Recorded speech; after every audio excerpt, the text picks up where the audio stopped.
play. 2, 1. Out there.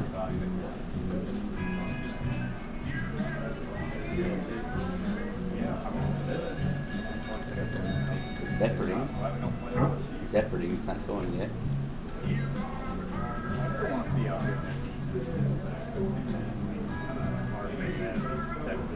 Anything wrong with the tank? Is it on the, It's on live.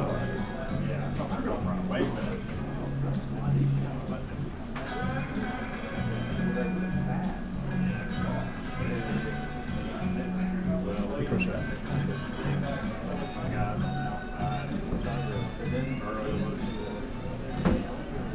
Yeah, I mean, it's just good.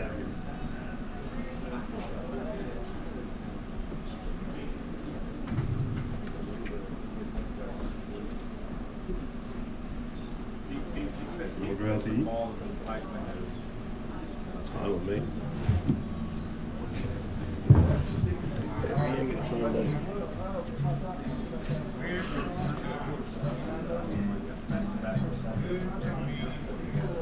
Yeah. Start to show up on YouTube. I'll take that.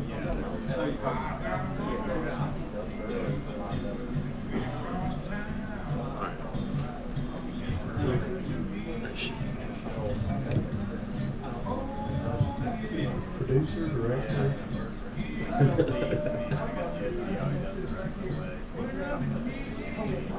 can't get a phone on. Tighten that nut on the bottom.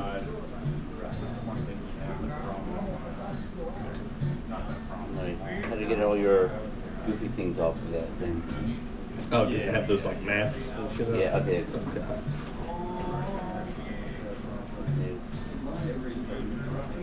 What? Yeah. Not working. Same thing? Yeah, oh, no, come around for a second. Come on, Jake. He's on the Titanic. It could be. like Jeremy Pruitt. Did you hear what he said? Yes, I did. That's not his best moment.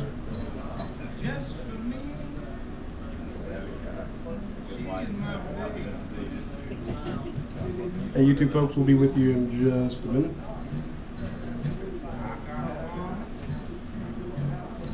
Hey, David Big Dog Rainey, it's going great. Can you hear us? You can interact with him on YouTube too. Yes, sir. What's up, Big Dog Randy?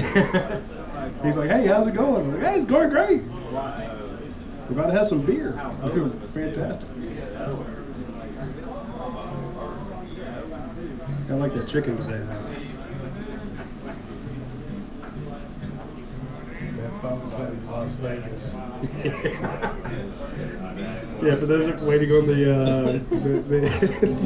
the Facebook version, we're gonna have to use Jake's phone that just came back from Vegas. Gotta delete some stuff. Yeah. He's got some videos on there that Those in Vegas staying in Vegas. he's got some videos on there that are corrupting his phone.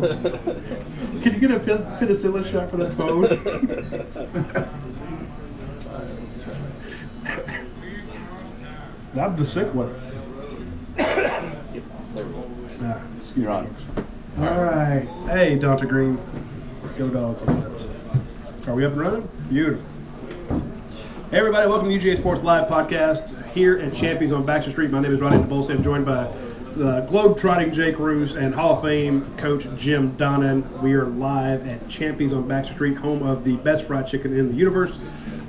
If you are coming to town, you need to tailgate. You need to come by Champions and pick up a giant box of their fried chicken and sides. It's the best tailgate box you can get. Swing by Champions and check it out. Quick note, guys, next week we will not be at Champions. Next week we will be across the street over at Your Pie. All right, cool. So we're going to do a show from Your Pie next week. So we have a lot of friends and folks in the joint that have come by, some members of UGAsports.com who are knocking down beers as we speak. We got everyone tuning in. Next week's show will be live from Your Pie on Helps. So we'll have some pizza over there. You gotta make sure to remind me of that now. Like, I'm on autopilot. A man of routine. Can't miss those groceries. Anyway, I want to give a big shout out to Athens Ford, Aaron over at Doors, Your Pie, of course, Academia Brewing Company, Cable East, and the Georgia Game Day Center. Let's jump right into it, guys. We're a little late getting started today. Jake was out in Las Vegas doing Las Vegas things, seeing a bunch of five-star guys, and he was actually the first one here today, which I think he came straight from the airport. I did. I took a brief nap at home. I got about 2.5 hours at home.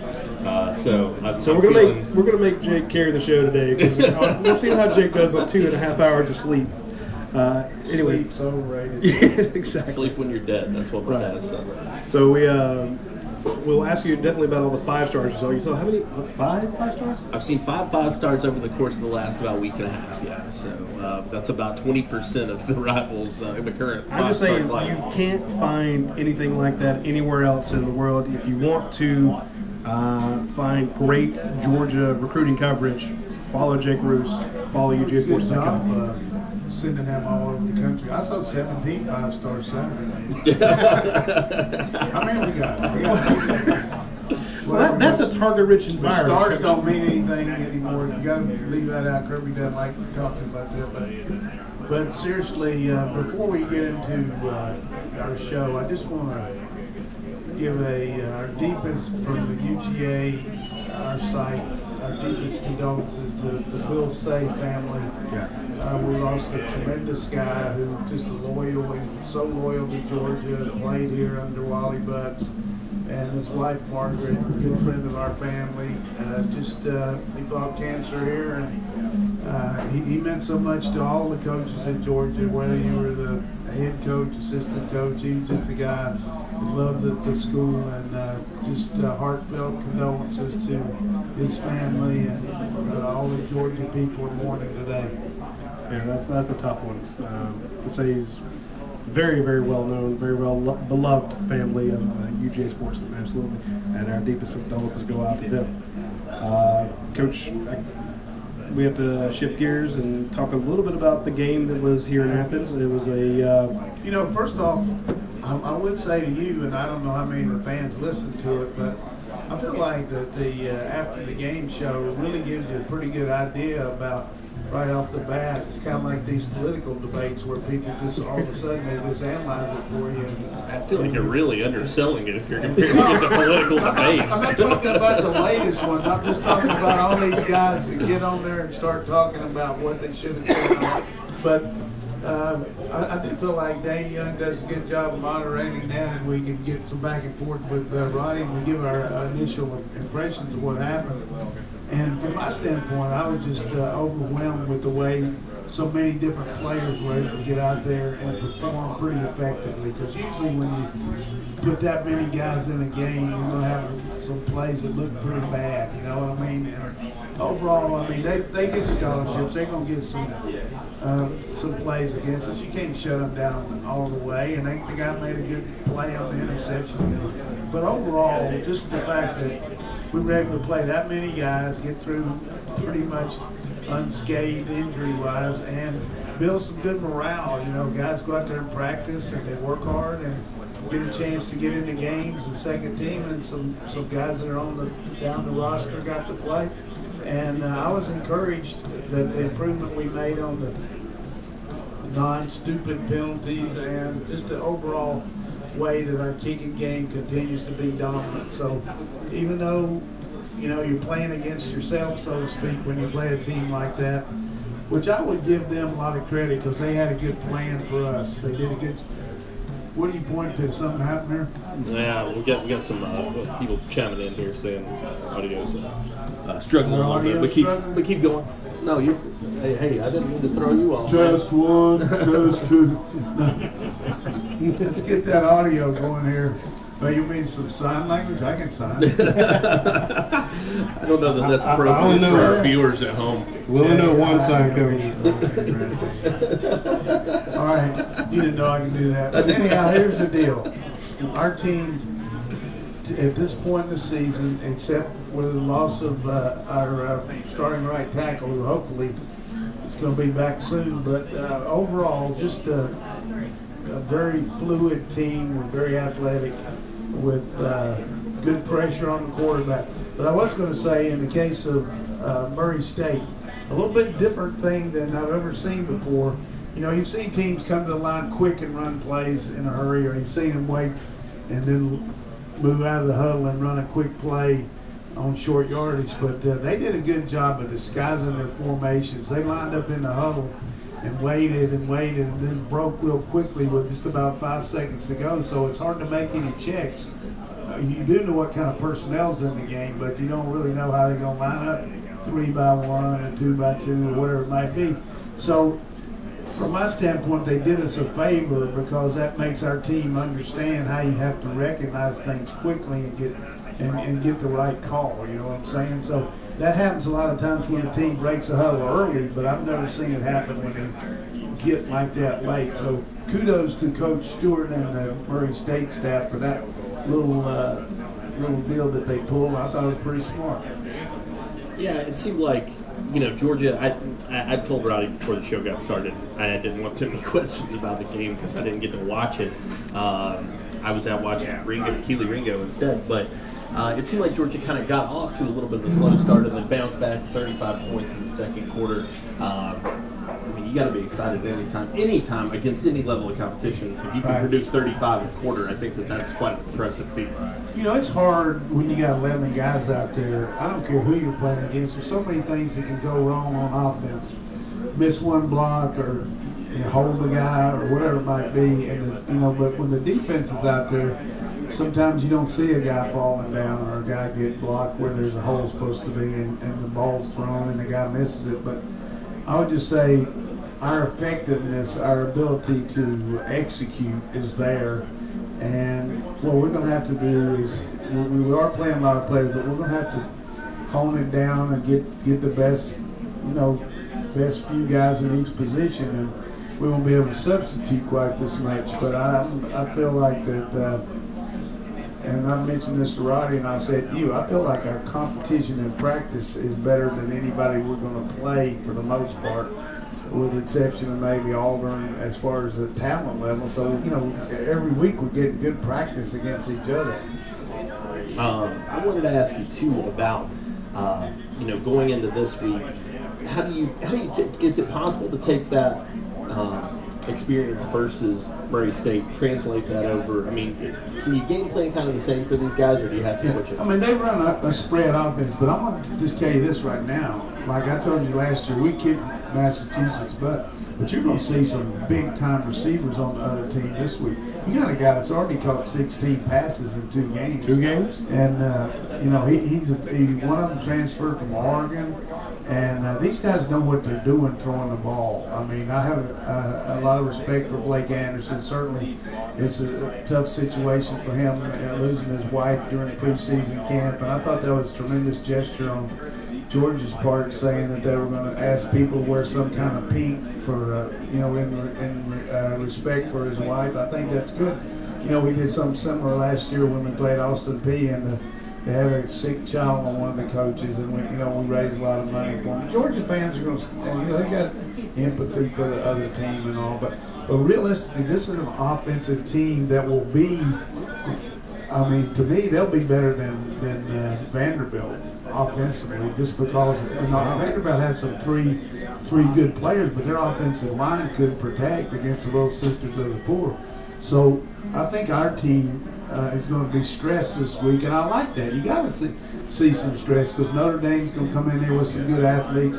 So they got a really good throwing game. I just think we can overwhelm their offensive line. Though I think our defensive pressure will be tough on them. But this is not a lay down game here. This is a game where we got to go out there and play our ball. And defensively they take a lot of chances, so they can make you look bad. And they've done well in the Sun Belt Conference and had some good wins. And when you go on the road and go all the way out to Las Vegas and play, you never know what's going to happen. UNLV's not that great, but they got a good scheme. They know what they're doing. Well, you mentioned that competition gets stronger this week.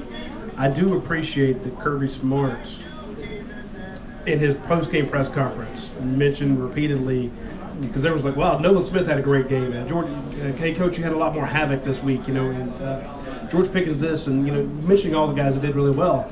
And the coach, to his credit, did not insult Murray State, but he said, look, let's see if Nolan Smith can do that against a bigger offensive tackle, stronger offensive tackle, quicker offensive tackle like he'll see this coming week. He can. Yeah, but he does it in practice. Yeah, but he does it against guys like. But I see the point. Yeah. I'm not trying to. No, I appreciated that Kirby said, look, let's call it what it is. This was a team that's not on our level.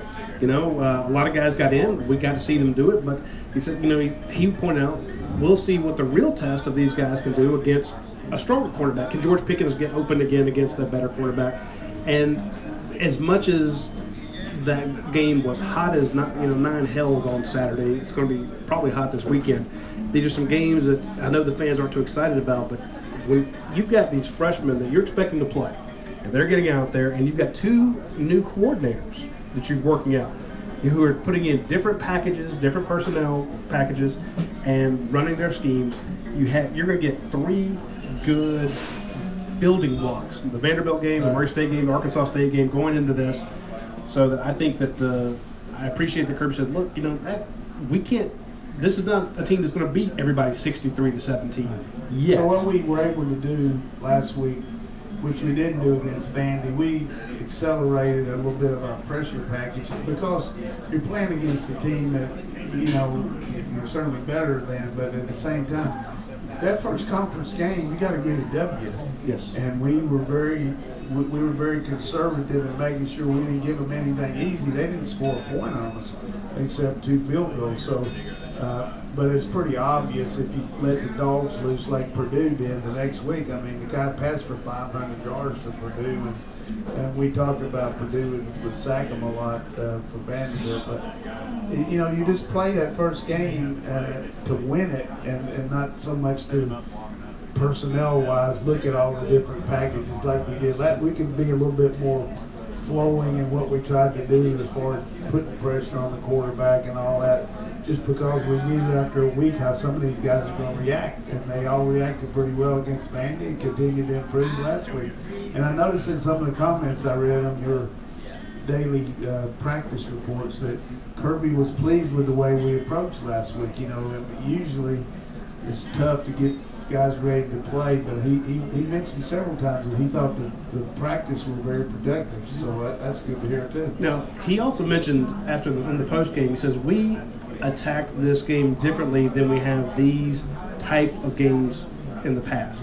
He said we wanted to be more aggressive in this game. Did him telling the guys last week, hey, we're going to be a little more aggressive going after Murray State than we have been a UMass or somebody like that, did that maybe get those guys to focus in a little bit more? Who knows? You never know what gets these guys.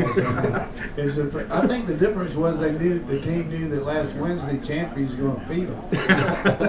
And they came in there with some strong groceries for them. And those guys, as much as they like the chicken, they like the fish. I mean, these kids, they look forward to champions. And I can't believe that anybody listening to the show hadn't been in here to eat this quality food, because I guarantee you when the Georgia Bulldogs let you feed them, it's quality groceries. Our guy Brent Tucker said, I ate a Champion Saturday after the game. It was great as always. There you go. All right, Brent, coming all the way up from South Georgia. We've had a lot of people swing by and they hit up our sponsors. Our biggest sponsor, of course, is Athens Ford. We'll give them a big shout out. And I'm looking at their September specials. If you get a chance, you need to swing by there. And I have a vehicle I want you to go buy. You can get a 2019 Ford Escape. It's not a huge SUV. It's a mid-sized compact SUV. You can get a brand new 2019 Ford Escape S for $17,850. So for less than $18,000, you can buy a brand new Ford Escape.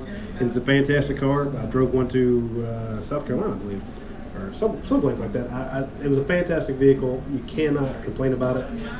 It's not quite the Explorer, but if you want something a little bit smaller, easier to get in and out of parking spots, easier to pick the kids up in, plenty of room for the family, 4-door, less than $18,000. You just can't beat it. And They have the Athens Ford Trade Assist as $1,000 off, or you can finance it for 0% APR for 60 months for qualified buyers. If you want to get the something a little bit fancier, prettier, they got the 2019 Ford Mustang EcoBoost for $23,085. So, want a Ford Mustang? 23 grand. Can't beat that.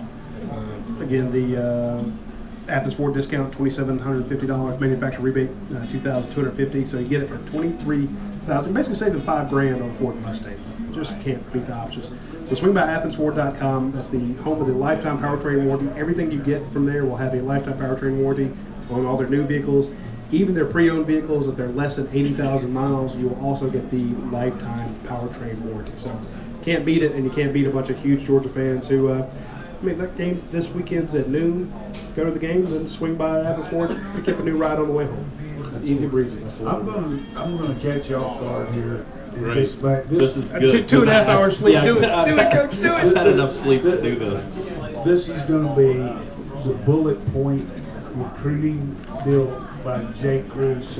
Oh, And that I'm sounds going to give you a name, and you're going to give me like 20 seconds max on each one, because we got to. Okay. So here we go. Sherman. Totally locked in, no concerns, great player, guy who's going to probably start an outside linebacker for Georgia when he gets here, and could work some on the inside. Going to be interesting to watch that. And he saw him last week. Milton, totally locked in, ready to get to Georgia. You can tell that he's chomping at the bit and is working very heavily on five-star Elias Ricks, who's actually just set up an official visit to Georgia, or is in the process of doing so. Now, Elias Ricks is who? Elias Ricks is the #1 defensive back in the nation. IMG? At IMG currently, formerly of California, and a very close associate of Kim Hill. So how'd you go in Utah? Did you marry a Mormon? I did not. So how about Sewell? Sewell, very cagey in his answers. A guy who did not get a lot of way. However, I think that you got to give Glenn Schumann a lot of credit there. He's done a fantastic job recruiting him and that family. Also, the coaching staff, very complimentary of what he's done there. I'll tell you this: watching Sewell, he didn't even play in the game. Just his pre-game antics were impressive enough. It was unbelievable. All right, how about Ringo? Ringo. I'm not talking about Star. Ringo was, I say this in the nicest way possible, it's boring to cover one of these games because he's never thrown it. They did not throw at him all day when they were playing Faith Lutheran on Saturday. I will say, though, they managed to get him involved with a little screen pass, 61 yards to the house. Yeah. We got to talk to Kirby about, let's talk to him about the champ package and get him in. Official visit set for him. Go check it out. Last but not least, Washington. Completely dominant. Blew my mind to see him in game action. I'd had a chance to see him at the opening, to see him with the pads on. A dominant player, grown man, and a guy that I think Georgia sits incredibly well with. My opinion is he's #1 on the tight end board right now. Just because. How about between him and Gilbert? You watch them both live. You had Gilbert at our in the summer over here. When you watched him over at the Dome, you got this guy, and you also watched him out at the Lead 11. Yeah. So the pressure's on both of them. What do you think? I've told people my opinion is it's rolling the dice because Gilbert is the more polished, complete of the pair right now. I don't know that Darnell Washington knows how good he can be because he just doesn't see a lot of guys who are his size. Yeah, man. And so I like Washington, I think, a little bit more just because the upside is so huge with him. Well, that's a pretty good report there, and you earned your spurs out there. I'm glad you weren't just out there playing blackjack. So are you up or you down? I mean, do you need an advance on that paycheck or what? Seriously, though, that was very clairvoyant by Radi. He doesn't make many good decisions. He's usually thinking about key line 5, but for our site to send a guy to those different areas, it just shows you how important it is to service your accounts. And I'm getting a little love there. I thought that was very smart to send this guy out there who builds up a relationship with us. Now, when you talk to these people, they've seen you in person. Yeah. When I meet these people, I'm just about the athletes. They've been around you. They know that you're. They can put a face with a number, and they realize that you're just not out there trying to get a lot of sensationalism. And that's what I like about our site from the standpoint of, there's not a lot of BS about it. I mean, you either know what's going on and you say it or you don't. So, I mean, and from this standpoint, it's hard to really project what's going to happen because they got so many choices or so many things going on. And I'm just talking from a coach's perspective. Really, sometimes you guys know more about what's happening than the coach because, sometimes they won't show their wares, so to speak, to the coach because they're trying to figure out. But yeah, we've had a coach or two over the years call us up and say, "Hey, what that kid really say?" I tell you, nobody on the current staff, but it has happened in the past. The one thing I would say about the signing and the commitment, which I've said before, but I want to make sure I make it for the fans just in case. The hardest thing is not saying yes, it's saying no. You've got to say no to 3 or 4 people that have spent a year and a half with you and they built a good bond. And there's a lot of coaches that come in second, on a kid that could have come in first if there wouldn't have been another school that was better. So, that's where the really good recruiters are the ones. The awesome guys are the ones that sign them to these lesser schools and they come because of the coach. But if you got a coach like we got in Kirby Smart that coaches them, recruits them, develops them, then that adds to it with the staff he's got, the way they recruit. But for us to be in this kind of situation with that many guys and you add Birch to that mix, I mean, the potential, Zach Evans. The potential. Well, the potential for just the domino effect of having it just to close just like we normally do is just fantastic. Yeah, I think that a lot of people are, not worried about the class, but they're thinking, what's the ceiling for this? Yeah. Look, you don't know yet because there are most of your biggest names are still lingering out there. So, I mean, you could get I mentioned Zach Evans because there's rumors that, he's leaning towards Georgia. Birch, still him out of South Carolina with another 5-star. You get Kendall Milton working on Elias Ricks. Oh, you gotta love that. I mean, you think 2 kids from California. Yeah. Ricks and Keely Ringo in the same class. How big is Ricks? Ricks is about 6'2.5", 6'3", and the thing about him is you got to think it's a huge benefit to Georgia that he's now playing on the same team as Warren Brinson.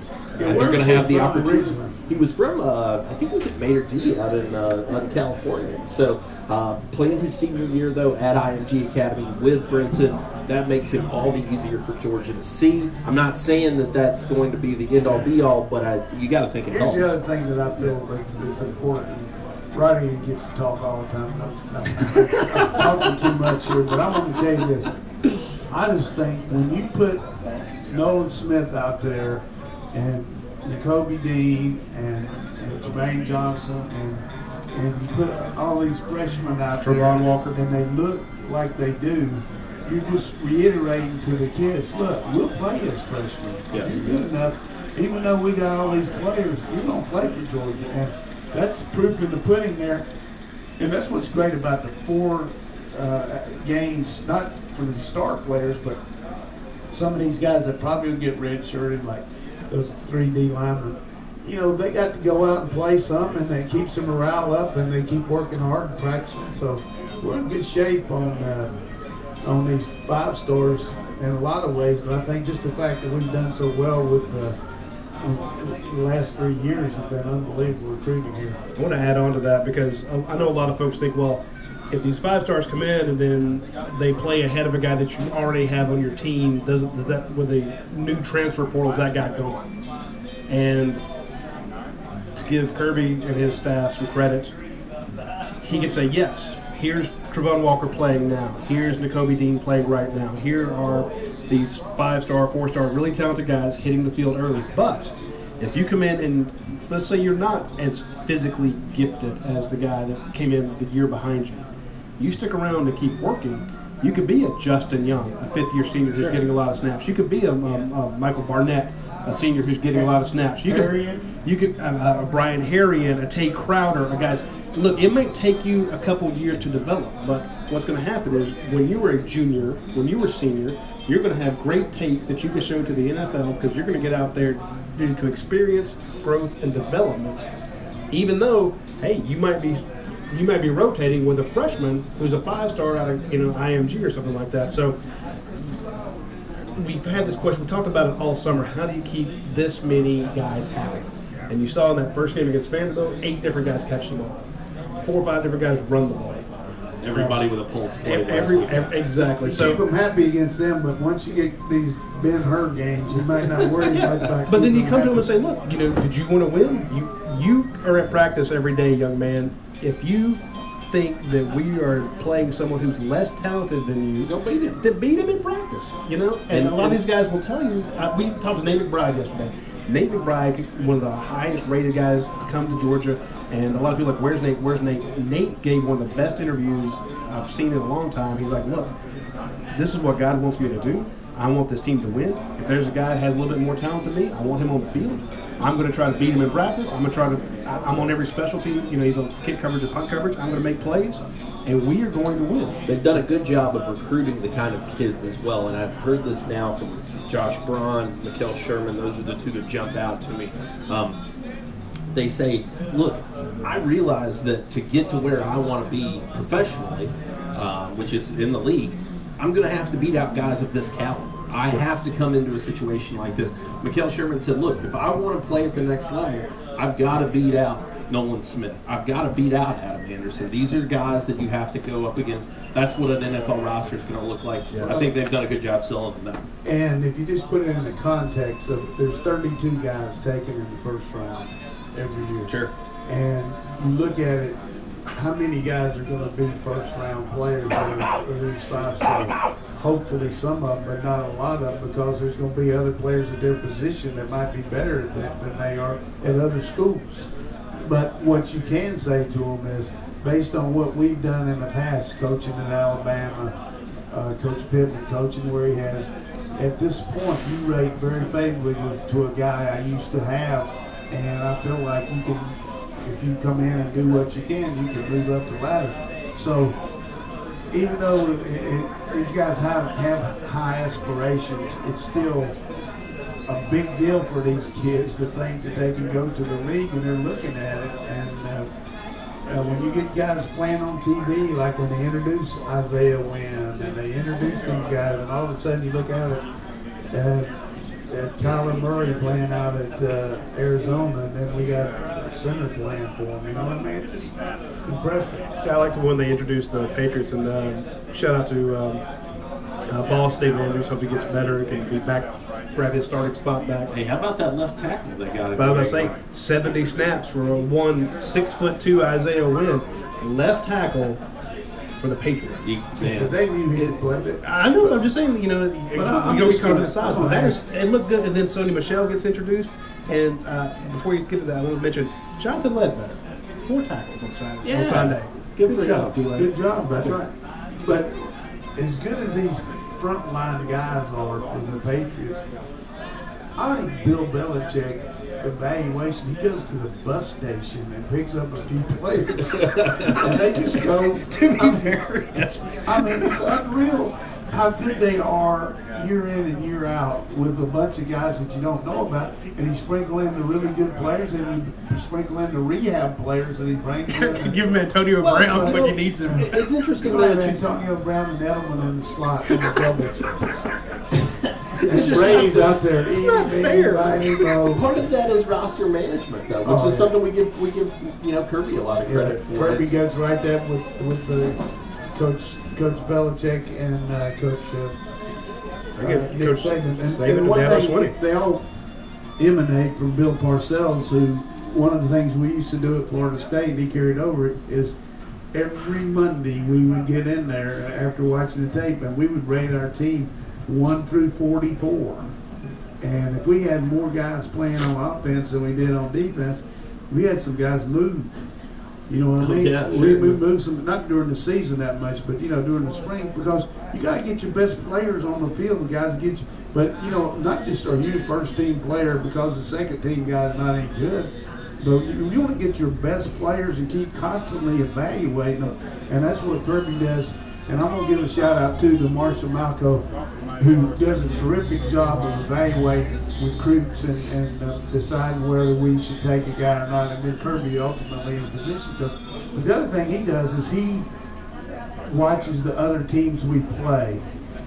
So this week when we play against the Wolves, the Red Wolves from Jonesboro, Arkansas, he's going to have an in-depth analyzation of each player about what he can do that he'll present to the offensive and defensive coach, just like a pro scout would evaluate a guy for the draft. Yeah, I've seen that. And it's very good. It's very impressive. It's not the one that you thought about. It's not the one you picked up on the Notre Dame scouting report.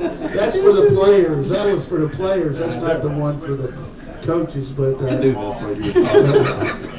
But I give this guy closes his eyes before impact. How do you know that? I gave you credit for last year. You didn't turn that in. I did that. But Hey, after they played Notre Dame this year, though. some player left that laying around and Radi picked it up. In the break room, what am I supposed to do there? Hey, that was good. Anyway, I do want to mention, speaking of people who plan well, let's talk about our friends at Aaron Overhead Doors.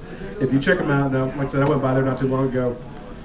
They had this great showroom, and they actually, who advertises this way, Jake? It says, we love a challenge and difficult installs. So they're like, if you have a problem, if you have something that's hard to do, call us. Nobody wants to do My that. resume is like the opposite. Exactly. Do you have easy things that require a little thought? Yeah. Please call me. So they do these custom doors. They have the high lift doors, the ones that have to get really, really up there. Or you want an in-home or office glass door that you can roll up, walk out onto your patio and stuff like that. Or even the small ones, like for a countertops. They make stuff like that. So they're based in Beaufort, but they go all over North Georgia, into Atlanta, Alpharetta, Gainesville, Johns Creek, Sandy Springs, Suwanee, Dunwoody, Duluth, Tacoma, Cumming. They're all over the place. And their ratings, 4.95. 600 verified users, 4.95. Gotta love that. So, Jake's been out there checking up all the 5 stars. Quick shout about that. Appreciate you doing that. We might send you out some more. It's been successful. But I want to thank all the new subscribers to UGAsports.com. We had an influx of new subscribers. We took the money from that and bought plane tickets to send you out. We also added Brent Rollins from Pro Football Focus, Dane Young from the University of Georgia Journalism School, Seth Rainey, a young intern who's doing a great job, great writer there. The kid's got a big future in front of him. So we added 3 writers, added a bunch of plane tickets, and that's all thanks to the new subscribers and loyal subscribers at UGAsports.com. We thank you very much. If we get more subscribers, you're going to get more Sky Miles, baby. That's how we do it. So everything we're doing is being invested back into the program. We have some new gear coming that's going to make this podcast and a couple other podcasts pop a little bit more. So please continue to support us. That's just like taking $80 million and investing in a new building, right? Yes. I wonder who reported that last year. There you go. The UGA Sports people knew it first. We got a bunch of questions. Let's get to some of them. First off, quick story here from Brian Whitlock. He says, Coach Donnan's a classy guy. He allowed me to sit with him at Emory Hospital and have lunch and talk UGA football. He also took time to talk with me about my kidney issue. Go Dogs, and thanks again. Well, it's nice. I hope it's worked out for him. He's had an issue. I think he was getting ready to have an operation. Tell us how it worked out. Yeah, I hope everything's going great. But I had had a chance to talk to him, and he was going through a similar thing to one of my friends, Dennis Franchione, the coach used to coach at Texas A&M and around the country, and he had to have his kidney taken out. So I set up for Dennis and him to talk a little bit about everything that they did. So I'm glad I was able to help. That's awesome. It's nice of them to call in. Godspeed, Brian. Chadwick Ivory with a good question here. He says, Coach, what schemes offensively and defensively does Arkansas State run? What can Georgia expect from those? Well, we mentioned on the get-go their offense was a hurry-up, fast-paced offense. When we played North Carolina a couple years ago when they had Mitchell Trubinsky, Coach Anderson was offensive coordinator about 3 years before that. So a lot of stuff that we saw from North Carolina is similar to that at Arkansas State because that's where he is. But they run a lot of RPOs, which are run-pass options where it could be a run or a pass. So they don't get sacked a lot. They run to get rid of the ball, and they have some big play potential, and they've got a great kicker. I mean, their punter's among the best in the country, a lot like our guy is, and you know, he's a big guy too. So hope he gets to punt a whole lot Saturday. Defensively, they take some chances, which you normally would do that when they're outmanned a little bit, but they run a kind of a 4-2-5 look and really give you some edge looks. But I look for some big plays from us in the open field against these guys because we should handle the point of attack with our big old line. I just think we really have had some road grader blocks and our perimeter blocking. You know, Kirby's on them all the time about that. He's an old secondary coach, and he loves to see those guys come down there and go man with the defensive backs and see how it goes. And so that helps your blocking to work against good secondary guys all the time.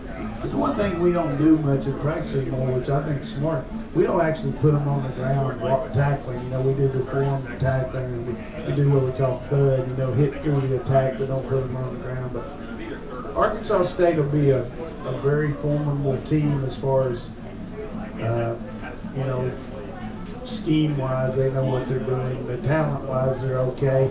I'd say they're a lot like, talent-wise, like several teams in the SEC lower echelon, like Arkansas, Ole Miss, people like that.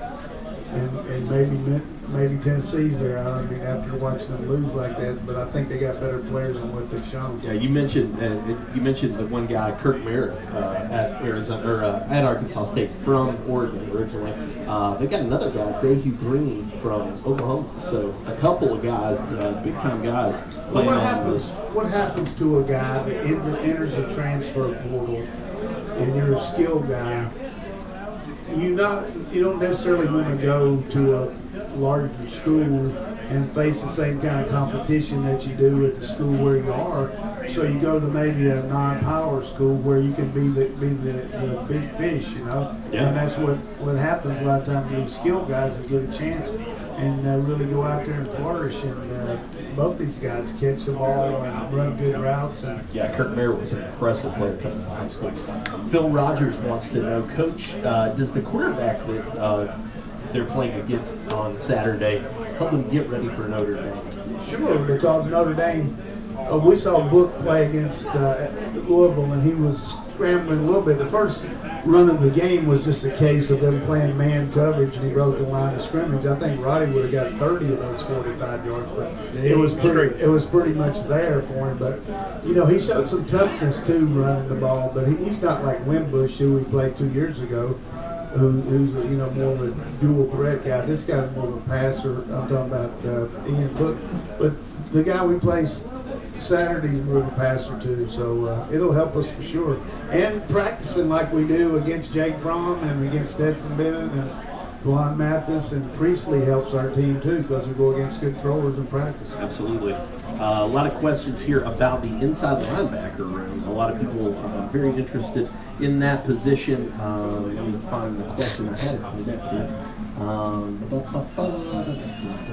The room.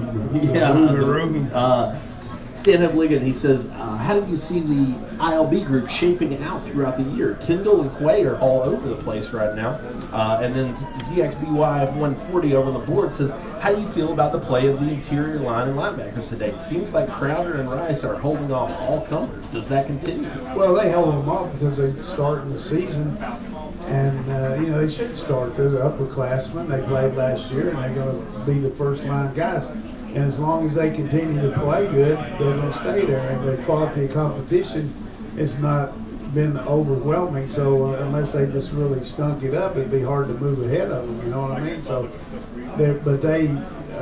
the talents there with Nakobe and Quay and also Channing Tyndall. And what we do, I like on third down, is put that racehorse group in there where you got Trayvon Walker and Tyndall. Those guys can really run and they get in there. And they don't have a really tough assignment. It's just, hey, sick them, go after the quarterback. And we saw it against Kentucky last year. We saw it Saturday. We get that A-gap blitz with Tyndall coming up. I mean, the guard and center got to make a decision there because he got a big old nose guard on. And boy, if he splits that gap the way he can run, that's a good rush. And then Trayvon sets up some things on the edge for Nolan Smith and those other guys coming off. So we got good pressure. I do want to mention there was one play on third down in this last game that you would appreciate it. You had Trayvon Walker, Nolan Smith, and N'Kobe Dean meet at the quarterback. Yeah, that's a lot to handle. I mean, that's to try to figure out how you're going to stop that trio. It's not a great edge, middle, and edge. And the back end, you had Seen and Stevenson. Oh. I mean, that's 5 pretty dang good players that walk in and play for anybody. On a third down. So it's like, hey, here's the money down. But, I figured in your recruiting dreams, that's what you would have seen. Yeah, no doubt. Drooling Mutt here with a good question. What's his name? Drooling Mutt. That is his handle on the board. We do appreciate it. It is. Drooling Mutt. A lot of was made last week of the Havoc plays. Obviously, Georgia got in there, created a lot more of that. He says, do you think you'll see more Havoc plays with Arkansas State style of play? That's just a word that's come up. I guess it means disrupt, whatever it might mean. It's like they asked the coach, said, hey, did you have burnout? I don't know. Can I check my throat? Is it burnout? Do you have burnout? I mean, what is it? Same thing with having. I think it's just pressure. We got. Let me tell you something. Last year we didn't pressure much because we had to protect the back end, and it worked. We won a lot of games. This year we got better people on the back end, and we can get after them. And played coverages behind it. We're going to see a lot of sophisticated coverage. We're going to see a lot of interceptions, I think, as the year progresses. But, as far as the Havoc, last week we had 10 lost yardage plays, didn't we? Yeah, I believe that's correct. Yeah. So you got to be excited about that. Yeah. And somebody was mentioning on the board, it's against Murray State, but you weren't doing it against Middle Tennessee. You weren't doing it against some of these lower teams. Just calling it. I mean, we can do it. We get Havoc in practice. Our guys go out there and get after our O-line. I mean, that's the least of my worries right now. My worries right now, getting older, is making sure that Wilson gets back as soon as possible and that we continue to stay injury-free. That's the biggest thing. Dog KC, speaking of Wilson, do you think Wilson gets back by Notre Dame, Radi? I do not. All right. That'll be interesting to watch. It just depends. Big guy, and he's going to be working, but I think it's just a tough place to play offensive line and push off without that big base. And he's certainly a tough kid. We saw last year how much did Thomas miss after South Carolina? He missed the next game and then came back, but Thomas wasn't quite as severe as this man. Yeah, I mean, it's a situation where I know I will regret saying this, but I think when you're putting in between Jamari Sawyer, Ben Cleveland, and Cade Mays on that right side, you have 3 guys fill those 2 spots. You can get by definitely this game, and I think you'll be able to get by against Notre Dame. I don't know that they are going to stress you. Plus, the way Georgia runs, I think you'll be fine. And then you get the bye week behind it. That's a non-conference game, and we got to win it for sure. But you look at that bye week after, what you're getting ready to say, and then that's one more week to really be ready to go for the balls. Yeah, then he goes to Tennessee, and he's completely healthy for Tennessee Gators, and you win the SEC. What the hell do you recruit all these guys for, if not for this situation? Exactly. Yeah, and I thought it spoke volumes for Jamari Sawyer from this standpoint. Jamari, you stay home, get treatment, we'll get you ready, and we won't take you to Vanderbilt, but you'll be ready to go. Absolutely. Well, next week, Wilson gets hurt at practice on Wednesday. Who starts at right tackle? Jamari Sawyer. I mean, that's a pretty good statement to a kid's attitude that, hey, I did everything I was supposed to do. I worked out. I got myself ready. And when my chance came, they gave me the chance. They didn't move Mays out there and put Cleveland out. He was the second team right tackle. They started right tackle. That's good. I mean, that's the way to treat people, I think. That's why Sam Pittman is up here and some of these other guys are behind it. Well, remember when we interviewed him well before he committed, he said, where do you see yourself playing? He's like, well, everybody has me playing inside. Yeah. Guard or center. I'll do either one, but, I'm playing tackle now. I like that. And we said, well, is anybody talking about playing tackle? Only Georgia. And he's got the thing about it is, I think people assume that because he's not the tallest guy in the world, but he's got the Chuma syndrome. He's got no neck. Jamari just his head starts at his shoulders. Isaiah Wynn. And I think that He's taller than Wynn, isn't he? he is. Yeah. Just Jamari probably goes about 6'4", 6'3.5", 6'4". Dog to the Bone says, you guys sound drunker than I am, and I just knocked down my second academia. I think So we need to get shout out to him for joining Dog us to the here. Bone and drooling mutt.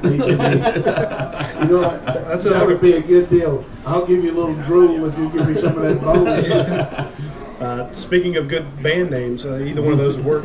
On September 27th, we're only 17 days away from Aftoberfest out at Academia Brewing Company. It's from September 27th through the 29th. Just a ton of bands out there, ridiculous number of bands out there, like Rosie and the Rat Dogs, a 4-piece hard rock band from Athens, Georgia, who like big amps, loud noises, and flannel shirts. Well, that sounds right up my I'm alley. just saying, you catch them on the indoor stage on Friday at Oktoberfest. Folks, you got to go out to Academia Brewing Company. They have fantastic beer. They keep bottling stuff. They got the Skull back on tap. I mean, it's just a ridiculously good food and great beer. And then they're going to have this giant music festival from September 27th to the 29th.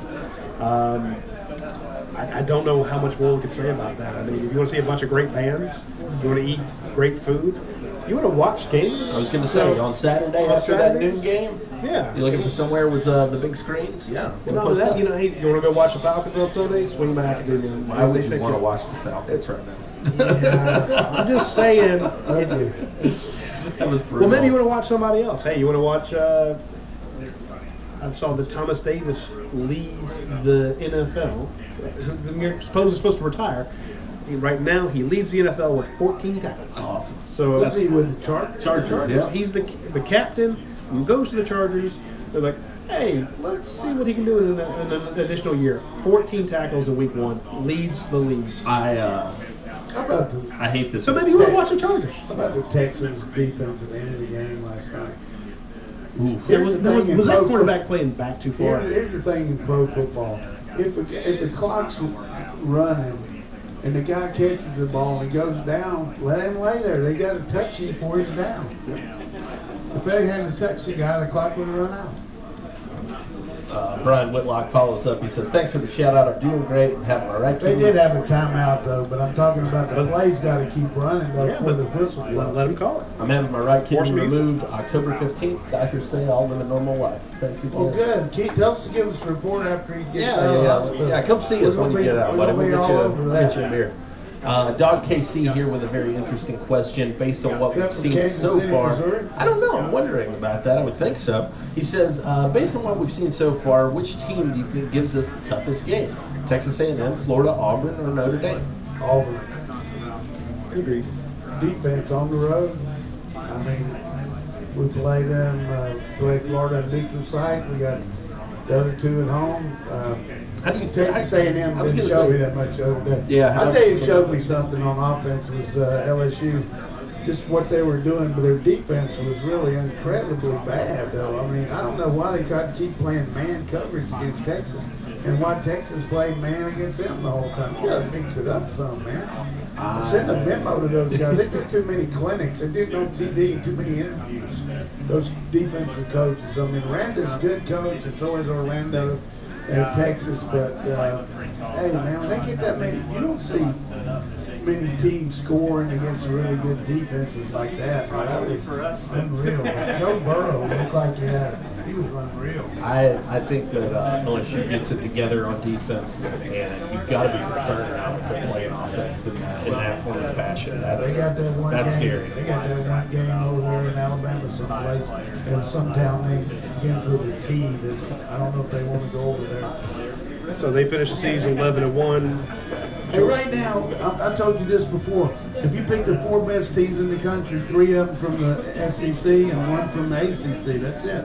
Who's better than Georgia, Alabama, Clemson, and LSU? I was asking the exact same thing yesterday on the podcast that I did with Wes Blankenship over 11 Line. He says, who are your 4 best teams? Who are your 4 playoff teams? I'm like, Alabama, Clemson, LSU, and Georgia. They said, hey, I hate to sound like a homer picking 3 SEC teams, but give me somebody else. Ohio State, maybe. I need to see more Ohio there. State's schedule is going to help them a little bit, but Wisconsin's pretty Wisconsin's good. good. That's going to be a big game for Michigan. I mean, when you realize that Jim Harbaugh hadn't beaten anybody in the top 10 since he's been there, Tough and stuff. he's making $9 million. I mean, totally inept against the wishbone. I can go lose against top 10 teams for $9 million. Tough times in Ann Arbor, though, because what do you do? I mean, you got a Michigan man. You're struggling still. I He told just my hasn't wife- put it together. Is I he? told my wife they got the ball first and goal on the 1, up 14-7. I said, this game's over. Then they get a ridiculous motion penalty by one of their linemen, lose 5 yards. Then they go 3rd down and they inexplicably threw the ball for an interception. I said, kick a field goal on 3rd down to make it 17-7. I mean, come on. Insane. I'm gonna give you a memo. Brent Rollins, your coach, you're out there. All you youth league guys, everybody. If you got the ball inside the 7 or 6 yard line, don't be motioning, don't be shifting. Line up and Burmer Road. Get after them, because all you can do is get a motion penalty on yourself, and now you've hurt yourself. So all that shifting and stuff, that doesn't help you on the goal line. Hey, he's in the Hall of Fame. He knows what he's doing. Quick shout out to our friends over at Your Pie. We're going to be there next week when we do the show. They have a new product. I don't think you guys appreciate this. They now have pasta. To kick off their pasta campaign, they're giving away they have a 10,000 pasta giveaway. So go to yourpie.com, enter to win free pasta entree for you and a friend. 10,000. So what all they got there? What all- Standing, yeah. I don't even know them all. It's just figured you you already get there. No, No, that's why I called them. Eventually, you create your own pasta. They have the different ones. You put the different like toppings. we It's do looking like a little, Yeah. it's looking like a little It's bit like of, a pizza. yeah, it's looking like a little baked ziti there. Ziti with macaroni. Right. So all the different styles, you can get all the different stuff you want onto it. Made right there in the store, baked real quickly. Yeah, I love that. I'm just saying. So we're gonna have them next week. So that's All right. so we'll go out there next week and we'll get them to bring us some. And they also do catering, so they can make one of those pastas. You customize it in one of those giant dishes. And so as you say, hey, look, we got a game What, watching we got party. like 70 places now. 70 locations. Wow. And still growing. So we're going to go to the first, the original. We'll be over there next week. So Good. a big shout out to them. All right, I'd already forgotten about that. We'll pick you up on our way in. Julian Hall here with an interesting one. He says, you don't hear too much love for DeAndre Swift right now. Is that because he's just doing what we expect? And John McEnroe was like, you can't be serious. Hey, maybe he's not getting it, but I'm going to tell you what, that guy is, woo. I mean, seriously, he is unbelievable. The way he can explode and the way he can run in the open field. I tell you another guy that's just going to be Cook.